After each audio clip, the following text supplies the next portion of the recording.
Dans cette nouvelle vidéo, je vous apprends les expressions que vous pouvez utiliser dans la vie de chaque jour. Les expressions utilisées par les Chinois, les natifs eux-mêmes. Je vous dis souvent que lorsqu'on apprend une nouvelle langue, il faut apprendre ce que eux-mêmes les natifs utilisent. Ça vous permet d'être dans la langue. Ça vous permet aussi de les pratiquer sans pourtant qu'il y ait des difficultés de communication entre vous et les natifs, puisque c'est ce qu'ils utilisent eux-mêmes dans la vie de chaque jour. Je vous dis aussi que quand on apprend une langue étrangère, il ne faut pas avoir honte ni peur de faire des erreurs.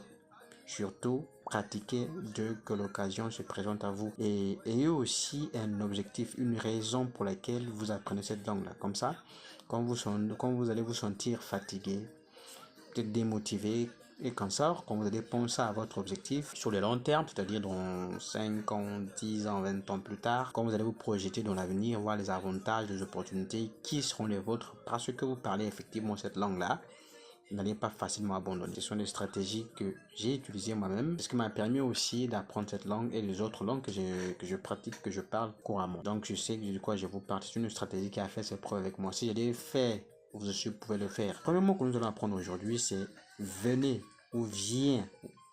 Viens. Comment dire viens ou venez en chinois? Viens ou venez en chinois, c'est 过来. 过来. Le mot suivant, c'est asseyez-vous ou assois-toi. En chinois, on dit 坐下. 坐下. 坐下. Le mot suivant, c'est lève-toi ou levez-vous. En chinois, on dit 站起来. 站起来. 站起来. Le mot suivant, c'est dépêche-toi ou dépêchez-vous. En chinois, on dit 快一点. 快一点. 快一点. Allez doucement. Mollo mollo. En chinois, on dit 慢一点. 慢一点. Le mot suivant, c'est faites silence ou faites silence ou silence, s'il vous plaît. En chinois, on dit 安静一下. 安静一下. Répétez, imitez ma prononciation, posez des questions si vous en avez. C'est ce que je tenais à partager dans cette vidéo. J'espère que celle-ci vous a été utile. Si c'est le cas, faites-le-moi savoir à travers un commentaire, un like. Si vous avez des amis qui voudraient apprendre la langue chinoise, vos enfants aussi, vos connaissances, vous pouvez les recommander cette page-là. Ici, nous partageons des expressions faciles, simples que vous pouvez aussi appliquer dès que l'occasion se présente à vous. Ici, nous partageons chaque semaine, chaque jour, les expressions qui vont vous aider à parler.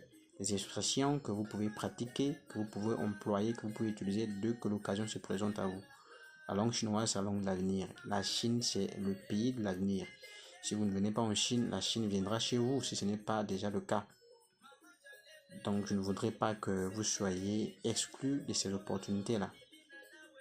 Si vous voulez venir en Chine pour les business, pour les achats, pour les études, pour les voyages personnels et que vous avez besoin d'accompagnement, faites-nous signe. On va faciliter votre séjour en Chine à travers notre expérience de plus de 5 ans dans le business et dans les études ici en Chine.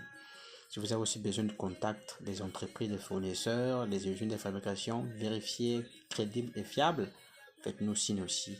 Nous serons là pour vous accompagner. Si vous voulez apprendre le chinois avec moi en privé, faites-moi signe, je vous répondrai dès les minutes qui suivent.